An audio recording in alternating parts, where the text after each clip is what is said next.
Assalamualaikum warahmatullahi wabarakatuh. Perkenalkan, saya Nisa Kamila Fajri dari kelas 11 APL2 Kimia Analis SMKN 4 Garut. Di sini saya akan menjelaskan salah satu materi analisis proksimat, yaitu analisis kadar protein penentuan nitrogen total dengan metode semi mikro kecil dal berdasarkan SNI 0128911992 butir 7.1 tentang cara uji makanan dan minuman. Analisis proksimat adalah metode pengujian kimia di laboratorium untuk mengidentifikasi dan mengukur kandungan nutrisi utama.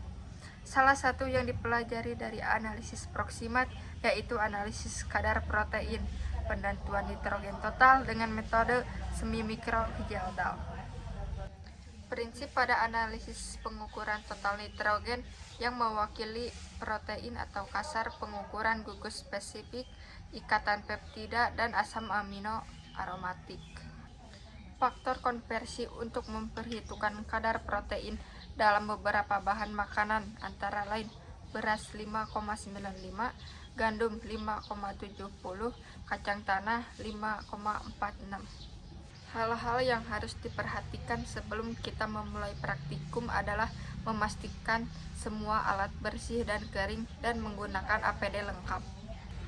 Adapun APD yang harus diperhatikan dan disiapkan adalah jas, sarung tangan, dan masker. Tujuan praktikum kali ini adalah menentukan kadar nitrogen total yang terdapat dalam sampel.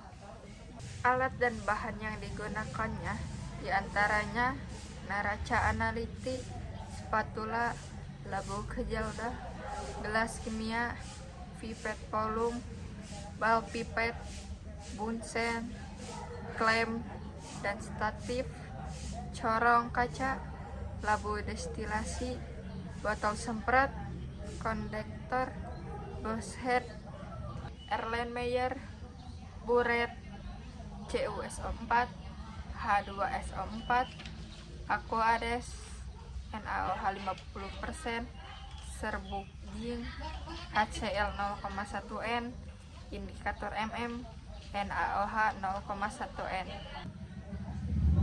Dalam analisis kadar protein berdasarkan metode kejaldah, kita akan mencari analisis kadar protein pada sampel yang dianggap sebagai kadar protein. Dalam sampel tersebut, dalam analisis ini ada 4 tahapan, yaitu tahap privasi sampel adalah pengecilan ukuran sampel. Dalam tahap ini, sampel dihaluskan menggunakan mortal dan alu. Proses ini dilakukan supaya sampel homogen dan luas permukaan sentuh partikel. Alat yang digunakan dalam tahap ini adalah mortal dan alu dan neraca analitik.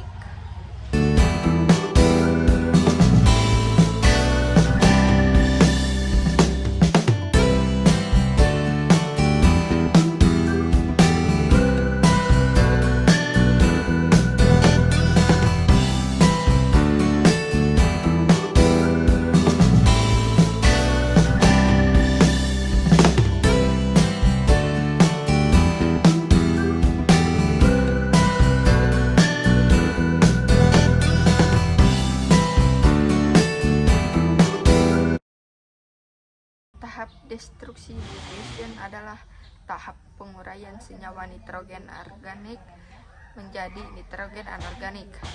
Alat utama labo kejaldah dan alat pemanas.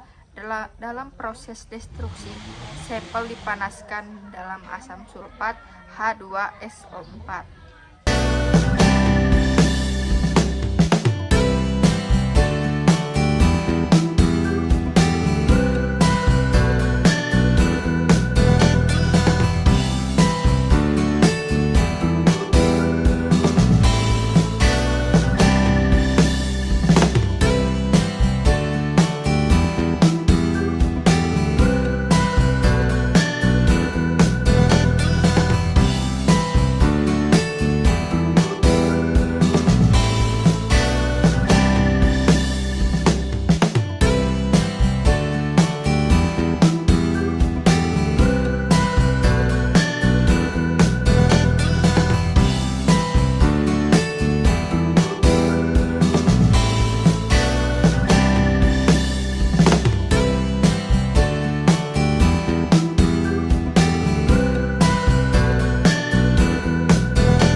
destilasi. Proses destilasi dilakukan dengan cara menaruh hasil destruksi ke dalam labu destilasi atau alat desikator.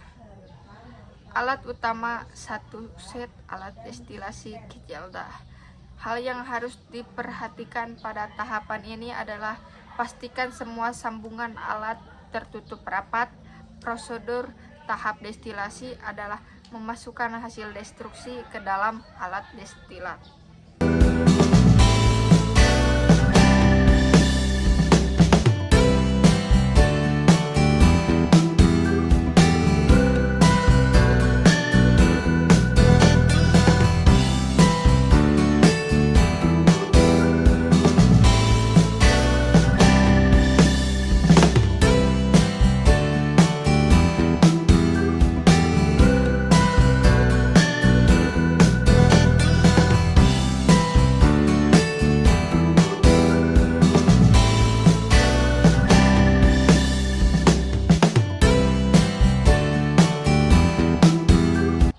Pada proses ini dilakukan dengan penambahan NaOH sehingga hasil dari reaksi NaOH dengan SO4 menghasilkan gas amonia.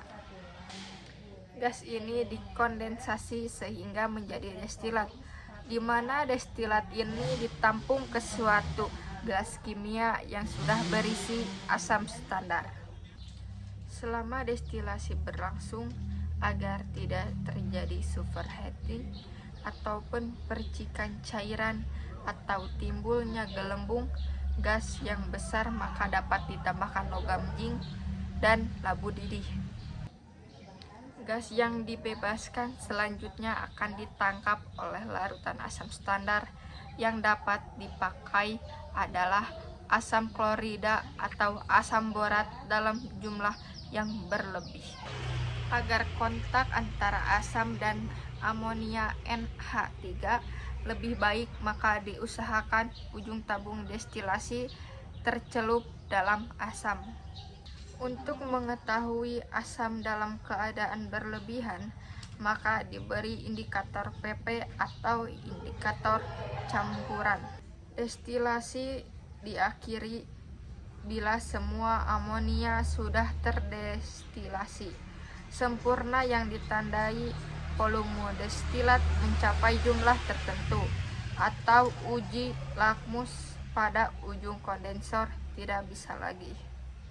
Persamaan reaksi tahapan yaitu NH4 2SO4 tambah 2 NaOH tambah Na2SO4 tambah 2 NH3 tambah 2 H2O tambah Na2SO4 NH3 tambah HCl tambah NH4Cl. Tahap titrasi merupakan metode analisis kimia kuantitatif. Alat yang digunakan adalah Buret dan Erlenmeyer. Hal yang harus diperhatikan pada tahapan ini adalah ketelitian pembaca skala Buret dan perubahan warna titik di akhir titrasi. Prosedur tahap destilasi titrasi adalah menitrasi sisa asam klorida yang tidak bereaksi. Karena penampung destilat yang digunakan asam klorida adalah HCl, maka sisa asam klorida yang tidak bereaksi dengan amonia dititrasi dengan NaOH standar 0,1 N. Titik akhir titrasi ditandai dengan tepat. Perubahan warna larutan menjadi merah muda atau hijau dan tidak hilang selama 30 detik bila menggunakan indikator metil merah. Selisih jumlah titrasi blanko pada sampel merupakan jumlah ekivalen nitrogen. Setelah itu kita menghitung persentase nitrogen dalam sampel menggunakan rumus persen N sama dengan mili NaOH atau blanko sampel dibagi berat sampel gram kali 1000 kali N kali NaOH kali 14,008 kali 100%. Setelah diproses persen N, selanjutnya dihitung kadar protein dengan mengalihkan suatu faktor. Besarnya faktor konversi N menjadi protein ini tergantung pada persentase N yang menyusun protein dalam suatu bahan. Besarnya faktor konversi untuk sampel kita beras adalah 5,95%. Protein sama dengan 100 bagi 16 kali persen N sama dengan 6,25 kali persen N. Setelah melakukan proses perhitungan, dapat diketahui berapa kadar protein dalam sampel beras, yaitu persen. Hasil ini menandakan kandungan protein murni yang terdapat di dalam sampel beras tersebut. Keuntungan analisis menggunakan metode Gejelda adalah metodenya akurat dan diakui secara internasional. Kerugian analisis menggunakan metode Gejelda adalah menentukan total nitrogen organik termasuk non-protein. Sekian penjelasan dari saya. Mohon maaf apabila terdapat hal-hal yang belum tepat. Kritik dan saran selalu saya harapkan untuk pembelajaran saya. Terima kasih. Assalamualaikum warahmatullahi wabarakatuh.